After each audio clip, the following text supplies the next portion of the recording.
Madhubani painting के चटक रंगों से सजे कोहबर, रसोई से आती लिट्टी चोखे की खुशबू, भोजपुरी गीतों की मिठास, आंचलिक कथाकारों की कहानियों को जिस राज्य ने अपनी धरोहर के रूप में संजोया है, दुर्भाग्यवश आज उसकी पहचान गरीबी, सर्वाधिक जनसंख्या घनत्व, साक्षरता की कम दर, प्राकृतिक आपदाओं और पिछड़ेपन से होती है। हम बात कर रहे हैं बिहार की। बिहार की धरती आज विकास के सभी आयामों पर पिछड़ रही है। यही कारण है कि बिहार के विकास के लिए बहुत लंबे समय से वहां की विधायिका और मुख्यमंत्री उसे विशेष राज्य का दर्जा देने की मांग करते रहे हैं। एक एक जगह पर अभियान चलेगा, विशेष राज्य का दर्जा दो, विशेष राज्य का दर्जा दो। बिहार को विशेष राज्य का दर्जा हम लोग दिलाएंगे। बिहार विशेष राज्य का दर्जा लेके रहेगा। एक बार फिर संसद में मानसून सत्र की शुरुआत के साथ विशेष राज्य दर्जे की मांग ने तूल पकड़ा है।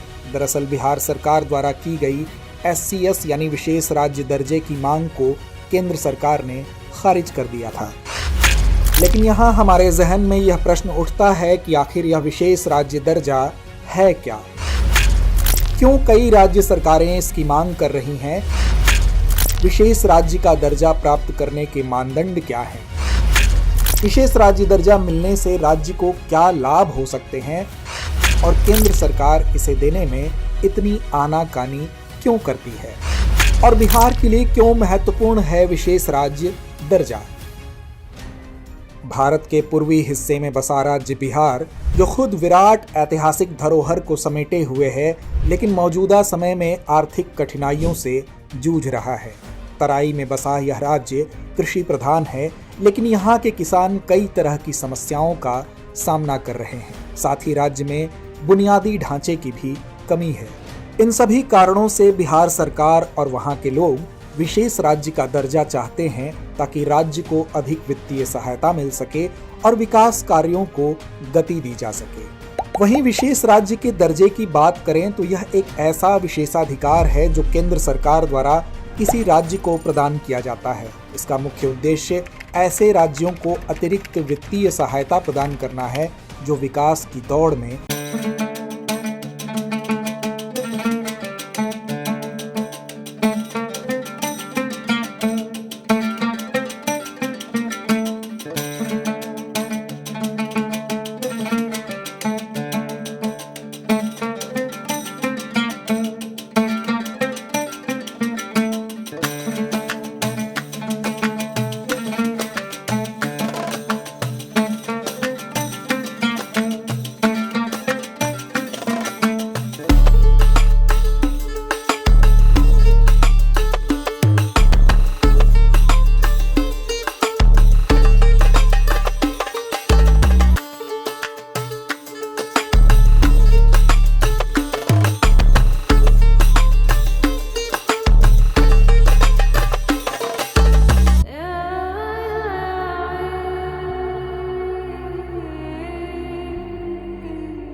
राज्य का दर्जा प्राप्त करने वाले राज्यों में जम्मू कश्मीर, हिमाचल प्रदेश, उत्तराखंड, सिक्किम, असम, मेघालय, अरुणाचल प्रदेश, नागालैंड, मणिपुर, मिजोरम, त्रिपुरा शामिल हैं।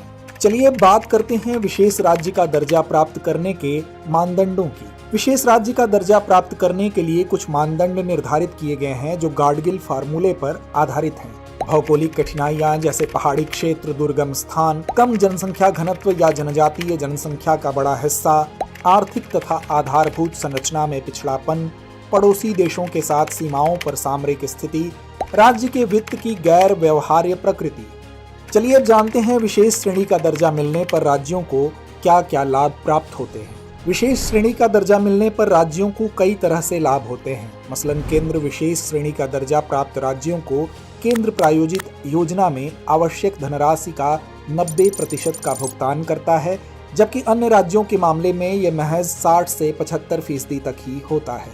इसके अलावा यदि विशेष श्रेणी का दर्जा प्राप्त राज्य विकास के लिए प्राप्त धनराशि को एक वित्तीय वर्ष में खर्च नहीं कर पाते तो शेष धन आगामी सत्र के लिए संरक्षित कर लिया जाता है और समाप्त नहीं होता है, जबकि अन्य राज्यों को एक वित्त वर्ष में प्राप्त धनराशि को विकास कार्यों के बाद शेष बचने पर केंद्र सरकार को वापस करना पड़ता है। विशेष श्रेणी के दर्जे वाले राज्यों को उत्पाद शुल्क एवं सीमा शुल्क, आयकर एवं कारपोरेट कर में भी महत्वपूर्ण रियायतें प्रदान की जाती हैं। साथ ही केंद्र के सकल बजट का 30% हिस्सा विशेष श्रेणी के राज्यों के हिस्से में आता है।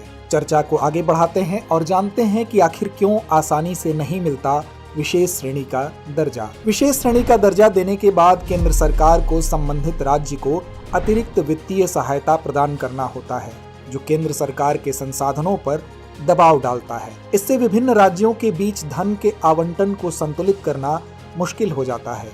साथ ही इससे गैर विशेष श्रेणी दर्जा राज्यों के बीच असमानता की भावना या असंतोष भी उत्पन्न हो सकता है और दूसरे राज्य भी कुछ विशिष्ट समस्याओं को आधार बनाकर विशेष श्रेणी का दर्जा देने की मांग कर सकते हैं। चलिए अब जानते हैं कि बिहार क्यों विशेष श्रेणी के दर्जे की मांग कर रहा है। बिहार को लंबे समय से औद्योगिक विकास की कमी और सीमित निवेश अवसरों सहित महत्वपूर्ण आर्थिक चुनौतियों का सामना करना पड़ रहा है। साल 2000 में राज्य के विभाजन के परिणाम स्वरूप ज्यादातर उद्योग झारखंड में स्थानांतरित हो गए, जिससे बिहार में रोजगार और आर्थिक विकास की समस्याएं बढ़ गईं। इसके अलावा बिहार प्राकृतिक आपदाओं से घिरा रहता है, जैसे उत्तरी क्षेत्र में बाढ़ और दक्षिणी क्षेत्र में गंभीर सूखे जैसी प्राकृतिक आपदाएं। ये बार बार आने वाली आपदाएं कृषि गतिविधियों को बाधित करती हैं, जिससे वहां की आजीविका और आर्थिक स्थिरता प्रभावित हो रही है। साथ ही बिहार में बुनियादी ढांचे का अभाव है, विशेषकर सिंचाई सुविधाओं और जलापूर्ति के मामले में। सिंचाई के लिए पर्याप्त संसाधनों का अभाव कृषि उत्पादकता को प्रभावित करता है, जो आबादी के एक बड़े हिस्से के लिए आजीविका का प्राथमिक स्रोत है। बिहार में गरीबी की दर बहुत अधिक है तथा बड़ी संख्या में परिवार गरीबी रेखा से नीचे रहते हैं। बिहार में लगभग 94 लाख गरीब परिवार रहते हैं, जिनकी वार्षिक आय 6,000 रुपए से भी कम है। विशेष श्रेणी का दर्जा देने से बिहार सरकार को अगले 5 वर्षों में विभिन्न कल्याणकारी योजनाओं के लिए लगभग 2.5 लाख करोड़ रुपए की वित्तीय सहायता प्राप्त होगी, जो राज्य के विकास में सहायक होगी। तो आज हमने जाना विशेष श्रेणी के दर्जे के विभिन्न आयामों और बिहार की विशेष श्रेणी के दर्जे की मांग के बारे में। इसी तरह की रोचक और परीक्षा के लिए उपयोगी जानकारी से रूबरू होने के लिए जुड़े रहिए हमारे साथ। फिर मिलेंगे एक नए और रोचक विषय के साथ। अगर आपको वीडियो पसंद आया हो तो कृपया लाइक और सब्सक्राइब करें। अपने सुझाव और विचार हमें कमेंट बॉक्स में ज़रूर बताएं।